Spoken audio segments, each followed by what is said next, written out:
Sungguh besar setia.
Lukiskan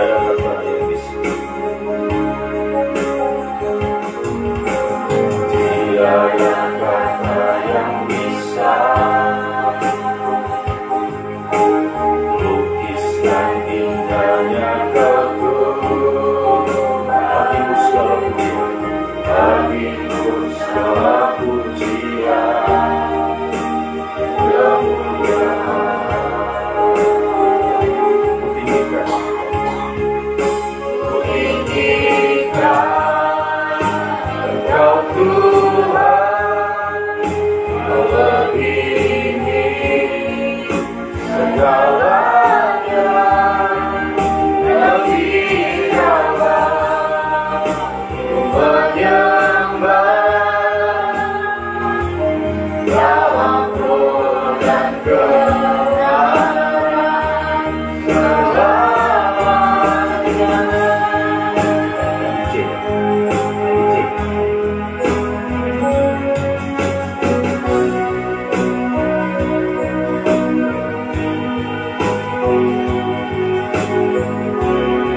layak untuk menerima darah-Mu yang telah menebus kami dari segala suku, kaum, bangsa, bahasa Tuhan, sehingga kami melayakkan untuk boleh ada dalam rencana-Mu Tuhan. Kau memanggil, memilih kami untuk menjadi imam-imam pelayan-Mu sampai satu waktu benar-benar menjadi milik-Mu, menjadi mempelai.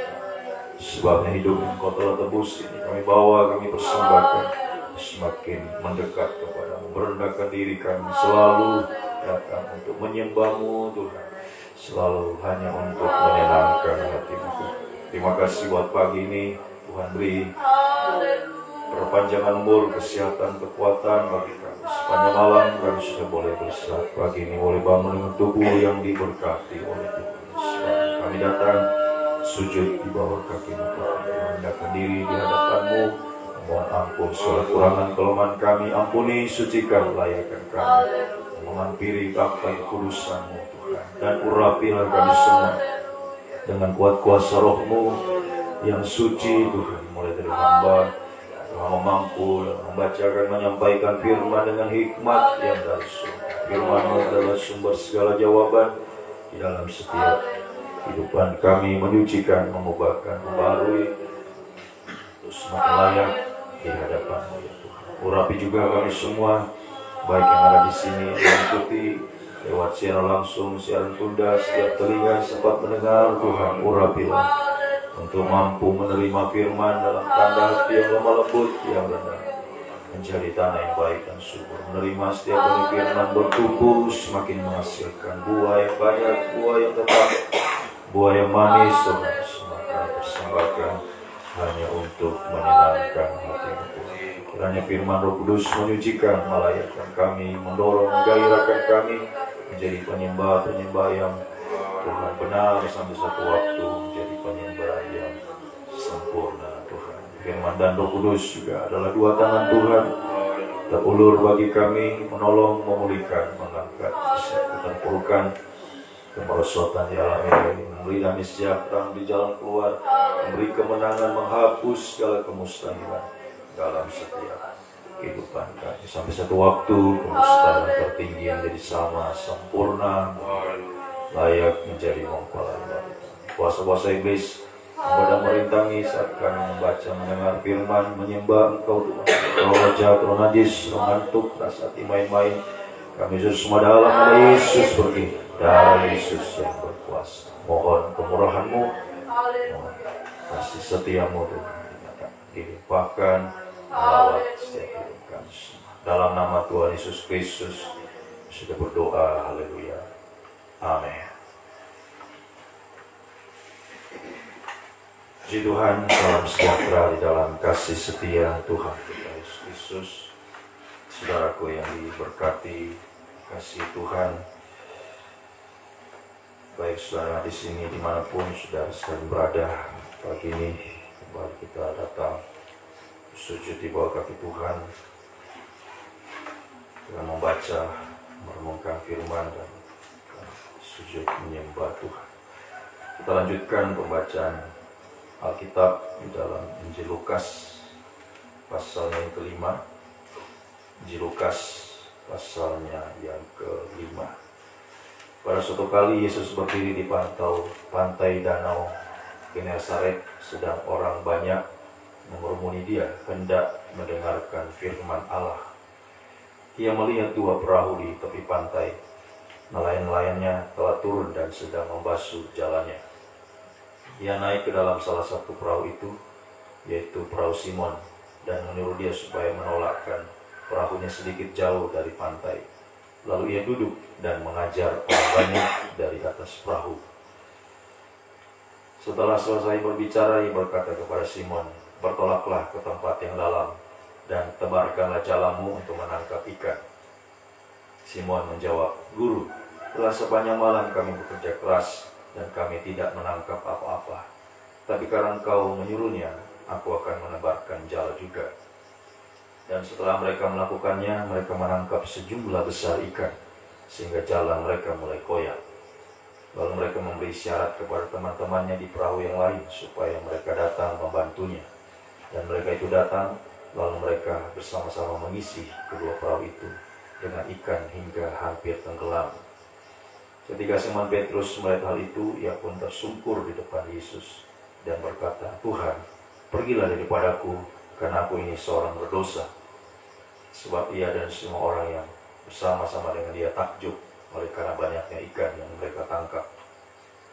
Demikian juga Yakobus dan Yohanes, anak-anak Zebedeus, yang menjadi teman Simon. Kata Yesus kepada Simon, "Jangan takut, mulai dari sekarang engkau akan menjala manusia." Dan sesudah mereka menghela perahu-perahunya ke darat, mereka pun meninggalkan segala sesuatu, lalu mengikut Yesus. Pada suatu kali, Yesus berada dalam sebuah kota. Di situ ada seorang yang penuh kusta. Ketika ia melihat Yesus, tersungkurlah ia dan memohon, "Tuhan, jika Tuhan mau, Tuhan dapat mentahirkan aku." Lalu Yesus mengulurkan tangannya, menjamah orang itu dan berkata, "Aku mau, jadilah engkau tahir." Seketika itu juga lenyapnya penyakit kustanya. Yesus melarang orang itu memberitahukannya kepada siapapun juga, dan berkata, "Pergilah, perlihatkanlah dirimu kepada imam dan persembahkanlah untuk pentahiranmu persembahan seperti yang diperintahkan Musa sebagai bukti bagi mereka." Tapi kabar tentang Yesus makin jauh tersiar, dan datanglah orang banyak berbondong-bondong kepadanya untuk mendengar dia dan untuk disembuhkan dari penyakit mereka. Akan tetapi ia mengundurkan diri ke tempat-tempat yang sunyi dan berdoa. Pada suatu hari ketika Yesus mengajar, ada beberapa orang Farisi dan ahli Taurat duduk mendengarkannya. Mereka datang dari semua desa di Galilea dan Yudea dan dari Yerusalem. Kuasa Tuhan menyertai dia sehingga ia dapat menyembuhkan orang sakit. Lalu datanglah beberapa orang mengusung seorang lumpuh di atas tempat tidur. Mereka berusaha membawa dia masuk dan meletakkannya di hadapan Yesus. Karena mereka tidak dapat membawanya masuk berhubung dengan banyaknya orang di situ, naiklah mereka ke atap rumah, lalu membongkar atap itu dan menurunkan orang itu dengan tempat tidurnya ke tengah-tengah orang banyak, tepat di depan Yesus. Ketika Yesus melihat iman mereka, berkatalah ia, "Hai saudara, dosamu sudah diampuni." Tetapi ahli-ahli Taurat dan orang-orang Farisi berpikir dalam hatinya, "Siapakah orang yang menghujat Allah ini? Sehingga siapa yang dapat mengampuni dosa selain daripada Allah sendiri?" Akan tetapi Yesus mengetahui pikiran mereka, lalu berkata kepada mereka, "Apakah yang kamu pikirkan dalam hatimu? Manakah lebih mudah mengatakan dosamu sudah diampuni, atau mengatakan bangunlah dan berjalanlah? Tetapi supaya kamu tahu bahwa di dunia ini Anak Manusia berkuasa mengampuni dosa." Berkatalah ia kepada orang lumpuh itu, "Kepadamu kukatakan, bangunlah, angkatlah tempat tidurmu dan pulanglah ke rumahmu." Dan seketika itu juga bangunlah ia di depan mereka, lalu mengangkat tempat tidurnya dan pulang ke rumahnya sambil memuliakan Allah. Semua orang itu takjub dan lalu memuliakan Allah, dan mereka sangat takut, katanya, "Hari ini kami telah menyaksikan hal-hal yang sangat mengherankan." Kemudian ketika Yesus pergi keluar, ia melihat seorang pemungut cukai yang bernama Lewi sedang duduk di rumah cukai. Yesus berkata kepadanya, "Ikutlah aku." Maka berdirilah Lewi dan meninggalkan segala sesuatu lalu mengikuti dia. Dan Lewi mengadakan suatu perjamuan besar untuk dia di rumahnya, dan sejumlah besar pemungut cukai dan orang-orang lain turut makan bersama-sama dengan dia. Orang-orang Farisi dan ahli-ahli Taurat bersungut-sungut kepada murid-murid Yesus, katanya, "Mengapa kamu makan dan minum bersama-sama dengan pemungut cukai dan orang berdosa?" Lalu jawab Yesus kepada mereka, katanya, "Bukan orang sehat yang memerlukan tabib, tetapi orang sakit. Aku datang bukan untuk memanggil orang benar, tetapi orang yang berdosa, supaya mereka bertobat." Orang-orang Farisi itu berkata pula kepada Yesus, "Murid-murid Yohanes sering berpuasa dan sembahyang, demikian juga murid-murid orang Farisi, tetapi murid-murid makan dan minum." Jawab Yesus kepada mereka, "Dapatkah sahabat mempelai laki-laki disuruh berpuasa, sedang mempelai itu bersama dengan mereka? Tetapi akan datang waktunya apabila mempelai itu diambil dari mereka. Pada waktu itulah mereka akan berpuasa. Ia mengatakan juga suatu perumpamaan kepada mereka. Tidak seorang pun mengoyakkan secari kain dari baju yang baru untuk menambalkannya pada baju yang tua. Jika demikian, yang baru itu juga akan koyak, dan pada yang tua itu tidak akan cocok kain penambal yang dikoyakkan dari yang baru itu. Demikian juga, tidak seorang pun mengisikan anggur yang baru ke dalam kantong kulit yang tua. Jika demikian, anggur yang baru itu akan mengoyakkan kantong itu, dan anggur itu akan terbuang, dan kantong itu pun hancur. Tetapi anggur yang baru harus disimpan dalam kantong yang baru pula. Dan tidak seorang pun yang telah minum anggur tua ingin minum anggur yang baru, sebab ia akan berkata, anggur tua itu baik. Situran. Ya, ada 5 perikop bacaan ini ya, saat pagi ini. Angka 5 ya, adalah angka korban Kristus ya, 5 luka Yesus, itu kemurahan Tuhan khususnya bagi bangsa kafir ya, lewat luka yang kelima ya, bangsa kafir mendapatkan ya, kesempatan ya, mendapat kesempatan untuk diselamatkan ya, masuk dalam rencana Tuhan ya, menerima penyelamatan, bahkan ya, menerima ya, pilihan ya, keselamatan itu panggilan ya, kemudian dipilih untuk menjadi imam-imam pelayan Tuhan. Nah, dalam pembacaan kita di sini menjadi penjala manusia.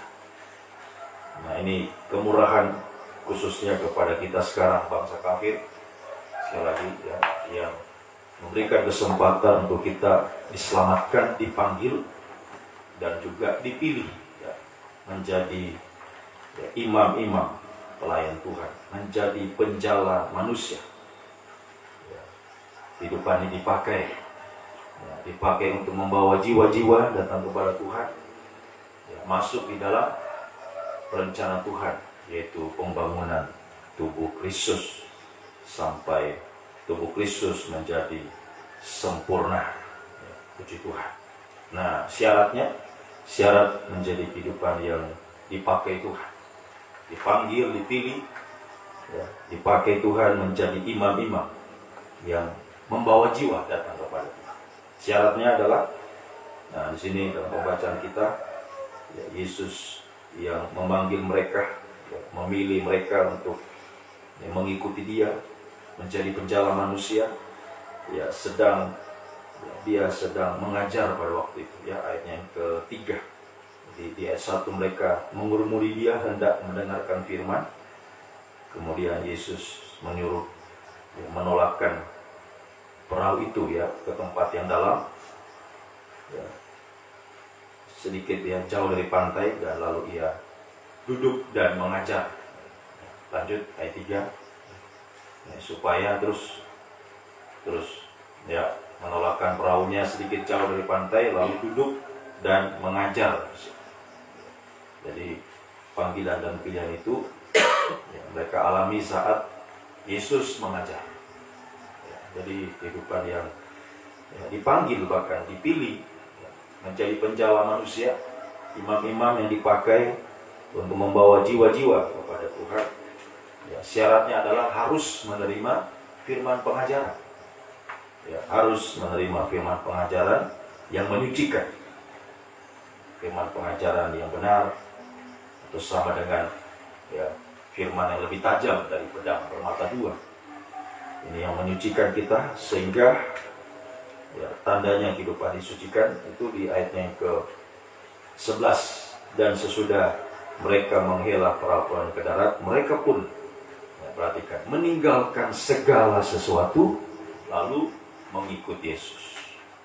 Nah, ini kehidupan yang disucikan ya, menerima firman pengajaran yang benar ya, prakteknya adalah meninggalkan segala sesuatu ya, mulai dari dosa ya, segala sesuatu itu dosa ditinggalkan, dosa dilepaskan ya, benar-benar disucikan. Ya, kita sudah dengarkan ibadah raya minggu yang lalu ya, meninggalkan apa yang di belakang ya, sudah ditinggalkan, yang jangan dipungut lagi. Ditinggalkan yang sudah ditinggalkan. Dosa yang sudah diakui, ya, yang sudah ditinggalkan, apalagi sudah dikubur dalam baptisan yang benar, itu sudah ditinggalkan. Benar-benar tidak lagi ya, diambil kembali. Dosa benar-benar ditinggalkan, disucikan. Benar-benar disucikan, dilepaskan dari dosa. Kemudian ya dari segala yang menghalangi kita ya, untuk ya, menjadi ya, pelayan Tuhan yang beribadah melayani Tuhan. Jadi, imam itu adalah seorang yang beribadah. Ya, imam itu seorang yang suci. Ya, jadi seorang imam, seorang pelayan Tuhan, ya, dia akan selalu mengutamakan ibadahnya. Ya, namanya imam ya seorang yang beribadah. Imam itu ya artinya orang yang beribadah, orang yang melayani Tuhan, seorang yang suci. Imam. Ya. Jadi menjadi seorang imam harus ya rela meninggalkan pekerjaan, meninggalkan apapun ya, menghalangi ya, untuk beribadah. Jadi saat dia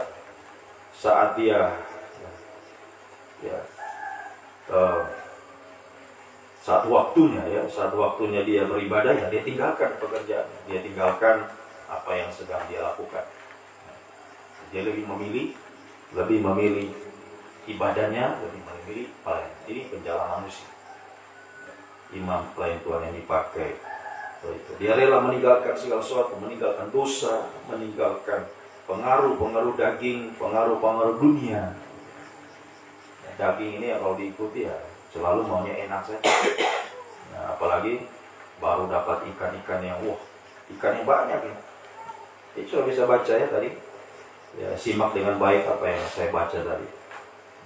Ketika mereka sudah dapat ikan yang banyak, ya, baru sampai di pantai dari angkut ikan yang banyak, Tuhan langsung katakan, ayo jadi penjala manusia. Sudah mereka tinggalkan ikan yang baru didapat, langsung ditinggalkan. Nah, ya, padahal kan ini mau dimakan dulu ini, atau mau dijual dulu kan. Tapi mereka tinggalkan. Nah ini orang yang disucikan, betul-betul disucikan. Kehidupan yang dipakai itu rela meninggalkan ya apa yang enak bagi daging, yang menjadi suatu keuntungan bagi daging untuk beribadah melayani Tuhan.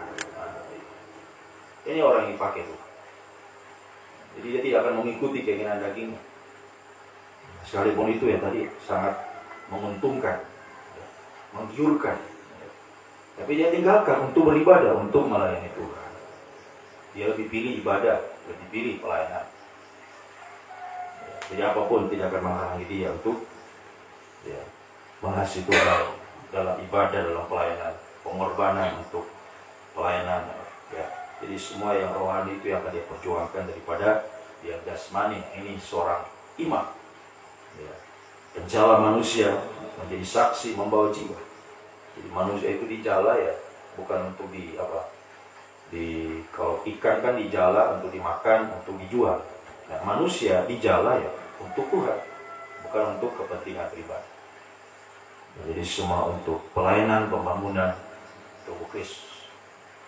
Jadi bicara seorang imam melayani Tuhan, menjala manusia itu pengabdian, ya, pengabdian kepada Tuhan, ya, bukan untuk mencari hal-hal yang jasmani. Nah, semoga kita mengerti. Ya, kemudian di ayat selanjutnya, ayat 12 sampai ayatnya ke-39 ini tantangan seorang imam. Setelah mereka dipanggil Tuhan, dipilih menjadi penjala manusia, nah, mulai ada tantangan yang harus dihadapi. Ayat 12 sampai ayatnya yang ke-16 ini tantangan yang pertama, kusta. Ada penyakit kusta. Nah, ini perhatikan. Kusta itu artinya sekarang bagi kita arti rohaninya adalah kebenaran diri sendiri. Putih tapi penyakit. Nah, itu kusta. Kebenaran diri sendiri ini seringkali ya melekat pada seorang imam. Ya, pelayan Tuhan merasa dirinya benar. Sudah betul yang dia buat ini. Ya, padahal ya, menurut firman tidak betul. Ya, jadi di sini membutuhkan kehidupan yang betul-betul merendahkan diri untuk bisa mengaku dosa. Apa yang tidak benar itu benar-benar diakui, yang sesuai dengan kebenaran firman. Jangan kita merasa diri kita benar, padahal menurut firman itu tidak benar. Jadi kusta ini kita harus perhatikan. Ini tantangannya seorang imam menghadapi penyakit kusta. Jadi selalu membenarkan firman. Apa kata firman? Ya Tuhan. Itu seperti Yusuf. Pergi ke sana Yusuf, ya Bapak. Itu seorang imam yang benar-benar dipakai Tuhan. Menghadapi tantangan untuk taat pada firman, tetap taat apapun resikonya. Taat apapun pengorbanannya. Kan bisa saja Yusuf merasa diri Bapak, mereka itu jahat, saya mau ke sana. Bisa saja dia membela diri. Tapi apa kata Yusuf? Ya Bapak, taat saja. Nah, jadi menjadi seorang imam itu menggunakan kebenarannya Tuhan, selalu mengiyakan kebenaran firman, atau sama dengan selalu taat dengan kebenaran pada kehendak Tuhan. Jangan kita ikuti sekali kehendak diri sendiri. Jangan kita merasa diri kita yang benar. Selalu bisa berkata ya atas kebenaran firman. Kemudian selanjutnya lumpuh. Tantangan yang kedua, lumpuh. Hati-hati ya. Menjadi seorang imam harus aktif. Lumpuh secara rohani artinya orang yang tidak aktif. Tadinya dia dipakai. Tadinya semangat beribadah. Sekarang tiba-tiba lumpuh. Jangan sampai ada kelumpuhan di dalam pelayanan kita. Harus berjuang. Bagaimana sih kita melihat orang lumpuh ini sampai dia disembuhkan, dia penuh perjuangan. Orang-orang membawanya sampai naik ke atas atap, karena di sekeliling rumah itu begitu banyak orang yang mendengarkan Yesus yang sedang mengajar. Jadi mereka tidak punya jalan, akhirnya mereka ambil atap, naik ke atap, bongkar atapnya, turunkan orang lumpuh ini dengan tempat tidurnya tepat di depan Yesus. Dan Yesus memuji iman mereka, memuji pengorbanan, bagaimana perjuangan mereka. Jadi jangan sampai kita menjadi kehidupan yang lumpuh. Harus berjuang, untuk tidak dihalangi oleh apapun juga, supaya tetap aktif atau sama dengan tetap setia dalam ibadah pelayanan, bahkan setia berkobar-kobar. Ada setia tanggung jawab, ada setia berkobar-kobar dalam pelayanan kita kepada Tuhan. Jangan mau dihalangi. Kalau halangan kecil dianggap tidak ada halangan. Kalau halangan besar diterobos, seperti naik atap, turun dari atap. Halangan kecil capek, halangan kecil pusing sedikit, apalagi sakit sedikit, anggap tidak sakit, anggap tidak pusing, anggap tidak capek untuk beribadah. Halangan besar, sakit apa? Sakit keras, tapi masih bisa bangun. Masih bisa bangun datang. Mungkin bisa jalan tolonglah angkat saya. Seperti orang lumpuh, angkat saya mau datang kepada Yesus. Saya mau ibadah, saya melayani. Ini orang yang aktif sungguh-sungguh dalam pelayanan. Dia selalu berusaha, intinya selalu berusaha supaya tetap bisa beribadah melayani. Tidak mau dihalangi oleh keadaan apapun yang sedang dihadapi. Apapun itu tanda kutip, apa saja. Mau penyakit, apalagi hujan deras, sekarang ada payung atau apa datang ibadah. Semua bisa diusahakan, kecuali benar-benar sudah tidak bisa. Nah, berarti itu sudah kehendak Tuhan kita tidak beribadah melayani. Kalau sudah tidak bisa, benar-benar itu Tuhan tahu. Memang saatnya istirahat dulu. Seperti Yesus ada saat-saatnya dia istirahat melayani. Jadi yang istirahatkan bukan Ya, bukan kita tapi Tuhan. Ya, seperti yang saya alami beberapa waktu yang lalu, tahun lalu. Tuhan kasih istirahat dulu. Ya, dari saat saya sakit. Ya, jadi benar-benar itu sudah kehendak Tuhan. Ya, tapi jangan sampai kehendak kita sendiri yang mau istirahat. Nah, semoga bisa dimengerti. Ya, apapun harus diterobos. Halangan apapun untuk tetap aktif dalam belajar. Jangan sampai ada yang lumpuh. Ya, semoga kita mengerti. Kemudian yang ketiga, tantangan imam selanjutnya, Lewi pemungut cukai, ayat 27 sampai ayat 32. Ikatan akan uang. Lewi yang sedang itu hitung-hitung uang di rumah cukai. Tuhan datang, Lewi ikut saya. Sudah, dia tinggalkan. Lewi itu berdiri, Lewi ayat 28. Meninggalkan segala sesuatu lalu mengikuti Yesus. Ini sedang hitung-hitung uang. Tuhan bilang, ikut aku. Sudah, dia tinggalkan uang, ikut Yesus. Nah, Lewi itu artinya melekat sama Tuhan. Itu arti Lewi. Ya, suku Lewi ya. Lewi itu diambil dari nama suku Lewi. Ya, Lewi itu artinya melekat sama Tuhan. Tapi di dalam ayat ini Lewi tadinya melekat sama uang, terikat dengan uang. Ya, tapi begitu dia dengar Yesus memanggil dia, langsung dia tinggal. Nah, ini tantangan seorang imam yang ketiga, yaitu ikatan akan uang harus dilepaskan. Orang yang masih kikir sampai hari ini, ayo jangan lagi kikir, biar bisa memberi. Utamakan pelayanan, jangan kikir, jangan egois. Apa yang ada pada kita ya kita gunakan untuk pelayanan. Utamakan untuk pelayanan, pembangunan tubuh Kristus, bukan untuk kepentingan diri. Serakah, kikir, serakah. Serakah, jangan lagi merampas ya. Pemungut cukai ini suka menipu orang.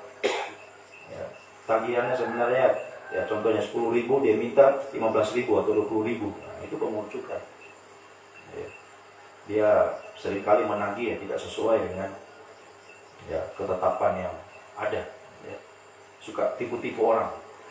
Itu makanya di zaman itu pemungut cukai itu dianggap orang berdosa oleh orang Farisi. Di sini mereka protes, Yesus kok makan di rumah pemungut cukai. Tapi Tuhan katakan, ya aku datang bukan memanggil orang benar, orang yang tidak benar, orang berdosa. Jadi orang benar tidak perlu dipanggil lagi. Yang dipanggil itu adalah orang yang berdosa. Orang benar ini yang akan menjadi saksi, dipakai Tuhan untuk memanggil juga orang benar, orang yang berdosa. Ya. Puji Tuhan. Nah, jadi ini tugas kita menjadi partnernya Tuhan, kerja, ya teman sekerjanya Tuhan. Untuk merekrut orang-orang berdosa. Kita yang sudah dipakai Tuhan menjadi imam pelayan Tuhan harus membawa jiwa kepada Tuhan, menjala manusia ikut seperti Tuhan. Selama dia ada di muka bumi selalu membawa orang berdosa datang percaya kepada dia. Ya, aku datang untuk memanggil orang berdosa. Itu tugas kita juga sekarang, membawa orang berdosa datang kepada Tuhan. Dalam kegelapan datang kepada terang firman. Makanya kita harus benar dulu, kita harus suci.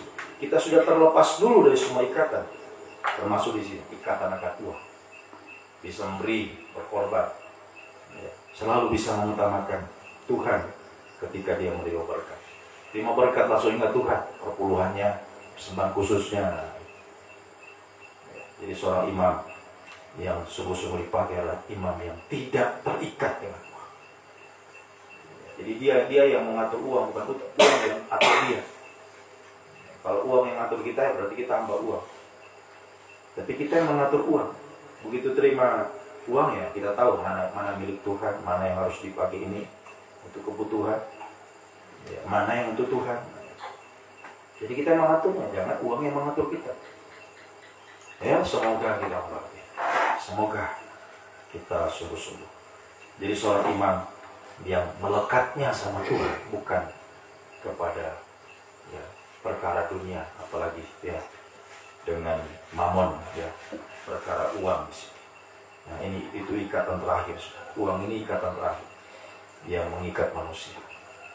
Ya, seperti istri Lot sudah keluar tapi menoleh belakang karena ada uang yang dia selalu ingat. Dia selalu terikat dengan uangnya, harta. Nah, semoga kita sungguh-sungguh berlari terus tanpa ada ikatan apapun. termasuk ikatan anak buah. Terus melayani Tuhan dengan sungguh-sungguh tadi. Ya, selalu taat, ya, aktif, tidak lumpuh, dan selalu bisa berkorban apa saja untuk pembangunan tubuh. Dan terakhir, yang keempat, tantangan seorang imam yang keempat, soal berpuasa. Seorang imam harus bisa berpuasa. Jangan sampai jadi pelayan Tuhan, oh saya nggak bisa berpuasa. Ya, harus bisa. Seorang imam harus bisa menerima percikan darah. Puasa itu salah satu percikan darah. Sengsara daging bersama Tuhan. Harus bisa menderita bersama Tuhan. Dalam keadaan sudah setia dan sudah taat, benar, ya sudah banyak berkorban, ada masalah, ada pergumulan, itu percikan darah. Harus bisa dia terima, harus dia bisa hadapi, harus dia bisa lewati. Apapun yang dia alami saat ini, ketika dia sudah menjadi seorang imam yang sungguh-sungguh, dia hadapi masalah pergumulan, tantangan, kesulitan, kesukaran. Sebagai seorang imam yang dipakai Tuhan, harus bisa hadapi. Kuatkan, teguhkan hatimu menghadapi ya percikan darah yang sudah terjadi. Juga termasuk puasa. Puasa, doa semalam suntuk, nanti kita hari Jumat. Seorang imam harus bisa. Ya, kalau imam mau dipakai Tuhan harus bisa puasa, harus bisa doa semalam suntuk. Nah, harus bisa hadapi tantangan dan lewati itu. Jangan cuma dihadapi tapi kalah. Ya, ada orang yang menghadapi tantangan, awalnya wah saya bisa. Petrus itu, wah sekalipun saya harus masuk penjara mati, saya tidak akan sangkal engkau. Baru ditanya, kau salah satu dia dari ya murid orang itu. Wah aku tidak kenal dia. Menyangka. Ya. Itu kadang-kadang kita ketika dihadapkan dengan tantangan itu kalah. Jadi harus bisa dihadapi dan dilewati. Hadapi dan dilewati dengan apa? Kemenangan. Ya, itu kemarin singa Yehuda itu selalu menang. Ikut jejak Yesus untuk selalu menang. Jangan mau kalah dengan tantangan. Ya, sampai terakhir percikan darah, jangan kita sampai kalah menghadapi. Ayo kuatkan, teguhkan hati. Ya, lawan setan ini. Ya, pengaruh-pengaruh dunia, daging, ya, percikan darah, ya, itu semua ya memang itu Tuhan izinkan setan yang membuat kita ya mengalami kesulitan kesukaran hari-hari. Ya, dikatakan lawan dia dengan iman yang teguh, kuatkan, teguhkan hati menghadapi apapun, terutama percikan darah. Ya, haleluya. Berpuasa, doa semalam suntuk, apapun hadapi dengan iman yang semakin kuat. Percaya, berharap kepada Tuhan, hanya menyembah Tuhan. Sehingga hasilnya benar-benar menjadi seorang iman yang dipakai Tuhan. Menjala manusia. Ya, jadi kita imam ini penjala manusia. Nah pertanyaannya, sudah yang manusia yang kita jalan? Nah, itu kan? Pertanyaannya seperti itu. Jadi seorang imam itu penjala manusia. Nah, sekali lagi pertanyaannya, ada sudah jiwa yang kita jalan? Ya, kalau belum berarti belum jadi seorang imam yang dipakai itu. Ya, jadi ya, harus, itu harus. Minimal kita bisa membawa satu jiwa kepada. Ya semoga kita mengerti. Itu tugas kita, membawa jiwa datang kepada, menjadi saksinya Tuhan. Ya, dan seorang imam yang dipakai Tuhan juga diperlengkapi dengan kuasa Tuhan. Mujizat. Lukas 10 ayat yang ke-19.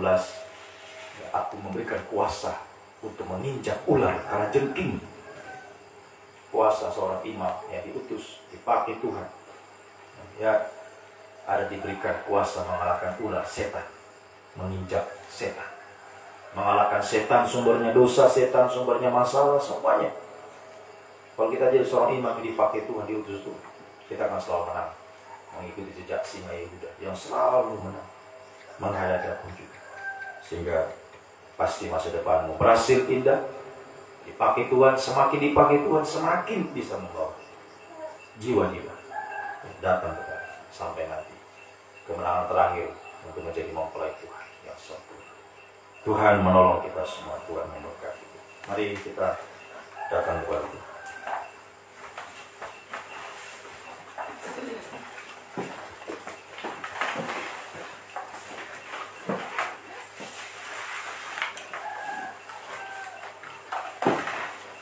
Tak usah aku takut, Allah menjaga. Yesaya 60 mengucapkan.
Seorang imam yang dipakai Tuhan, seorang imam yang diutus, dia usah kita takut, kita cemas, khawatir dari imam yang diutus dipakai Tuhan adalah imam yang diperlengkapi kuasa dari Tuhan. Dia besar, kuasa yang besar, lebih besar dari segala masalah yang kau hadapi, lebih besar dari semua tantangan yang kau hadapi. Soalnya mari jadi seorang imam yang sungguh-sungguh, sampai menjadi imam yang kuat teguh hati, imam yang semakin kuat teguh hati, menghadapi apapun tetap kuat, tetap percaya kepada Tuhan. Lagi, haleluya, haleluya, oh haleluya, haleluya.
Allah yang Maha Kuasa, Dia akan memberikan kuasa bagi kehidupan yang sungguh-sungguh, menjadi partner kerja Tuhan, teman sekerja Tuhan, menjadi melengkapi dengan kuasa, lima-lima baik Tuhan yang sungguh-sungguh, melayani Tuhan, menghadapi tantangan, melewati tantangan, tetap kuat, teguh hati, percaya kepada Tuhan.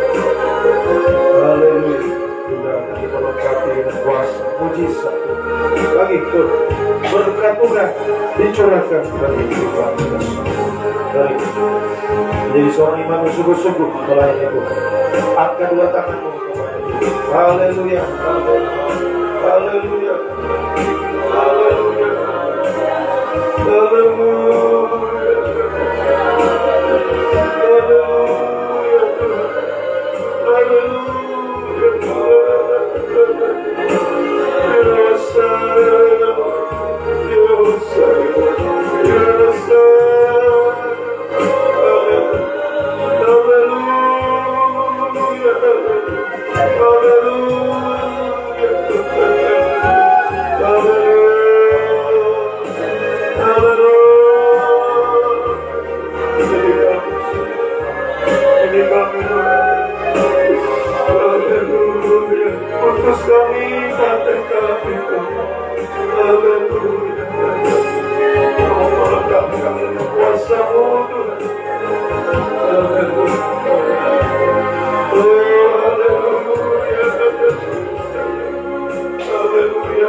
Engkau besar, Tuhan, Engkau maha besar, lebih besar dari semua masalah yang kami hadapi. Pergumulan, haleluya, kemustahilan, haleluya, Engkau percaya. Jadi seorang imam yang kau pakai, yang kau utus, Engkau juga yang memperlengkapi kami dengan kuasa-Mu, Tuhan. Haleluya, haleluya. Langkah-langkah Yukat, langkah-langkah mujizat, langkah kemenangan bersama kita. Terima kasih Tuhan. Jadi seorang imam pelayan Tuhan yang dipakai, diutus oleh Tuhan. Oh, kami tidak akan takut, tidak khawatir, cemas, Tuhan, tidak bimbang, ya. Semakin percaya sungguh-sungguh kepada kuasa-Mu, Tuhan, lebih besar sekali lagi dari semua yang kami hadapi, apapun, bahkan yang mustahil sekalipun.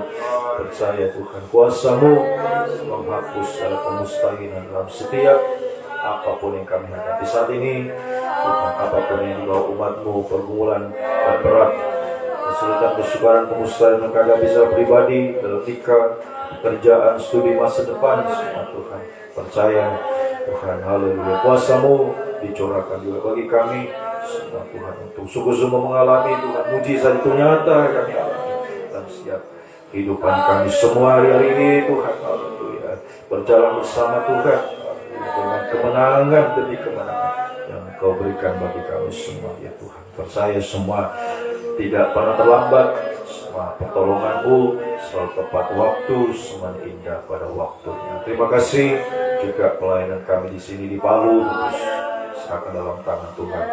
Terus semakin menyatakan hikmat-Mu, pembukaan rahasia firman-Mu menjadi kebutuhan utama bagi kami hari-hari ini dalam Tuhan. Oh, melayani Engkau Tuhan, membutuhkan segala kekuatan daripada-Mu, firman, Roh Kudus, kasih-Mu tercurahkan dalam pengembalaan hari-hari ini, semakin menjadi kekuatan yang melimpah-limpah bagi kami semua, ya Tuhan. Saya percaya juga kalau Tuhan Engkau mencurahkan firman, Roh Kudus kasih, maka kuasa-Mu juga Engkau curahkan mujizat, berkat-Mu melimpah, dipakai dalam pelayanan pembangunan tubuh-Mu, baik di sini sarana fasilitas yang dibutuhkan, bangun rumah-Mu di Palu juga tempat beribadah. Semua percaya Engkau sanggup menciptakan Tuhan dari yang tidak ada menjadi ada. Terima kasih Tuhan. Terima kasih juga pelayanan tempat yang lain, Bapa-Mu melayani pekerjaan Tuhan di kota, desa, di pelosok, di seluruh Indonesia, seluruh dunia. Tuhan berkati juga pelayan mereka, Tuhan kuatkan dalam pelayanan, pakai semua dalam pelayanan pembangunan tubuh mencapai satu kesatuan tubuh Kristus yang sempurna. Sinode GPT Tuhan tolong juga masalah yang terjadi, Tuhan Engkau menyelesaikan, campur tangan, semua jadi baik, semua dipakai untuk pemulihan bagi nama Tuhan. Bangsa negara kami berkati pemerintah kami dari pusat, Tuhan, Bapak Presiden Wakil Menteri, Tuhan, oh Tuhan, para gubernur, bupati, wali kota, sampai pemerintah di desa-desa. Desa kami Taufiat Tangguh berkati, memimpin di bangsa ini beri hikmat, rasa takut akan Tuhan, memerintah dengan adil, dengan bijaksana.